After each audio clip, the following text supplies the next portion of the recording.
Selamat pagi, siang, sore, dan malam. Nah, untuk tema kali ini saya akan mencoba untuk membudidayakan kerang ramis ya. Jadi kerang ramis itu kerang air tawar. Jadi bentuknya seperti, nah ini bentuknya ya. Jadi ini yang masih remaja ya. Ini ukuran remaja, ini yang dewasa. Sementara yang masih kecil-kecil tuh susah dicari. Jadi ukurannya tuh setengah kuku ini. Jadi kecil banget. Jadi harus dibongkar-bongkar. Nah, untuk cara budidayanya itu sebenarnya mudah sekali. Jadi intinya kita harus memberinya dia dengan substrat, yaitu pasir. Pasirnya itu minimal itu kedalamannya 2 cm karena dia suka sekali mengendap ke dalam substrat tersebut.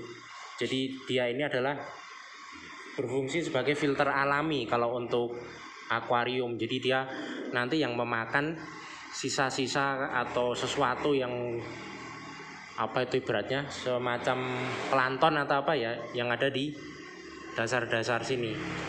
Nah, namun kalau ingin kita budidaya murni itu sebaiknya jangan ada binatang lain ya. Jangan ada ikan itu. Nah, di sini saya kasih ikan. Karena kalau tidak saya kasih ikan itu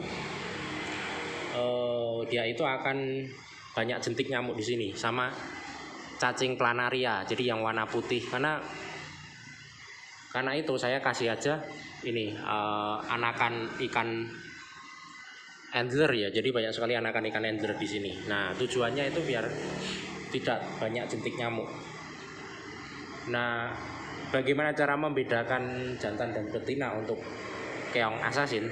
Bukan keong assassin, kerang ramis ini. Dia ini hemoprodit alias berkelamin ganda. Jadi dia bisa beranak pinak tanpa bantuan pasangan.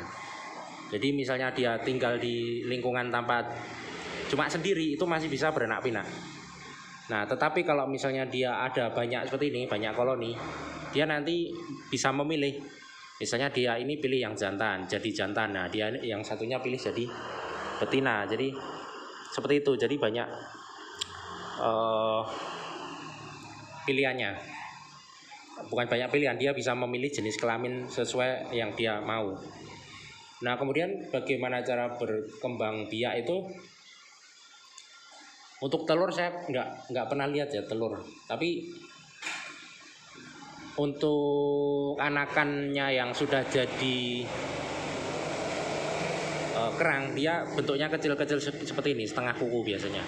Nah, untuk setelah menjadi telur, dia biasanya nanti menjadi semacam mikroplankton. Jadi seperti bentuknya itu nanti seperti kutu air, jadi kecil banget, hanya bisa dilihat oleh mikroskop. Nah, dia bertebangan di sini. Nah, di saat itulah itu masa kritisnya, karena saat bertebangan itu banyak sekali makanan, bukan banyak sekali makanan, sering dimakan, maksudnya sering dimakan oleh predator. Contohnya ya ini ikan-ikan seperti ini, dia sangat suka. Nah, kenapa juga saya taruh ikan, anakan ikan, karena juga biar cepat besar karena nanti memakan ini. Nah, paling yang selamat nanti cuma 10%-an aja yang selamat dari mulut ikan, anakan ikan angler tersebut paling cuma 10%. Namun itu tidak terlalu masalah ya, karena untuk keong ramis sendiri ini kan harganya terjangkau ya. Jadi misalnya kalau gagal berkembang biak ya tinggal beli aja. Nah, kemudian untuk apa ya, untuk makanan, dia makan yang biasanya sisa-sisa makanan. Malah jarang saya kasih makan, saya hanya kasih pelet aja, pelet buat ikan ini atau buat keong ini. Nah, nanti tahu-tahu dia bisa makan dari sisa-sisa tersebut. Misalnya di sini kan ada juga udang ya, udang mana ya, udang hias.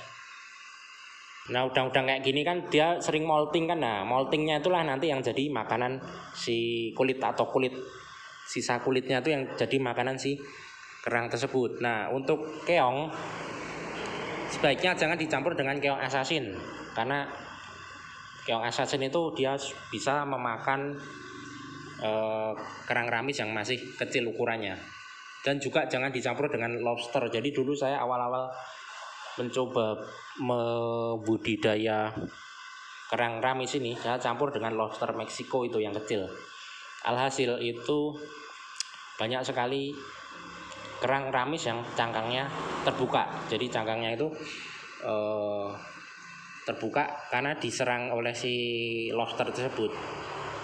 Jadi kan ini kayak keluar-keluar kuku apa itu semacam kaki-kaki atau lidahnya ya. Kalau kita amatin secara detail. Nah, ini kan itulah cara dia makan dan berjalan. Nah, itu biasanya nanti dimakan sama lobster, jadi diserang, dicapit gitu. Nah, akhirnya langsung mati. Nah, cara berjalannya pun dia juga guling-guling seperti ini. Dia cara berjalannya guling-guling, kemudian nanti dia menenggelamkan diri. Nah kan, jadi ini sebenarnya tidak menarik karena tidak ada aktivitas apapun. Jadi sangat membosankan untuk kita yang mungkin suka dengan ikan-ikan yang bergerak atau menari-nari di akuarium itu. Untuk keong ini, atau bukan keong ya, kerang ini sangat membosankan, gerakannya kan cuma gitu dan dia diem. Namun dia punya fungsi yang bagus untuk akuarium kita, yaitu sebagai media filter alam. Bagaimana agar dia hidup? Nah, agar dia hidup itu gampang aja. Jadi intinya dia air tawar ya, jangan kena garam karena dia statusnya adalah kerang air tawar. Jadi kalau kena garam itu takutnya tidak bisa beradaptasi terus mati. Jadi akuarium ini jangan kita kasih obat dengan garam ikan. Yang kedua itu gunakan substrat yang halus seperti ini.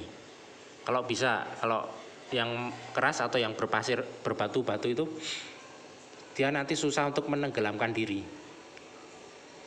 Yang kedua yang ketiga jangan dicampur dengan predator ya. Jangan dikasih lobster, jangan dikasih keong asasin, kemudian jangan dikasih juga kalau ingin membudidayakan atau ingin biar dia beranak pinak, jangan dikasih ikan yang makan anakannya, karena anakannya itu ketika dia pertama kali menetas dia bentuknya seperti kutu air, jadi terbang-terbang ke sana sini. Jadi itulah yang jadi makanan yang nanti dimakan ikan. Kemudian nanti yang survive itu mungkin cuma 10% aja karena habis dimakan.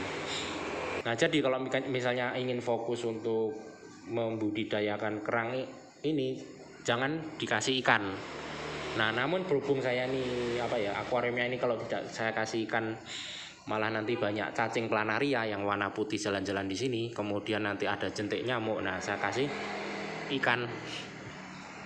Nah, bagaimana cara mengantisipasi biar ininya tetap anakannya tidak habis dimakan?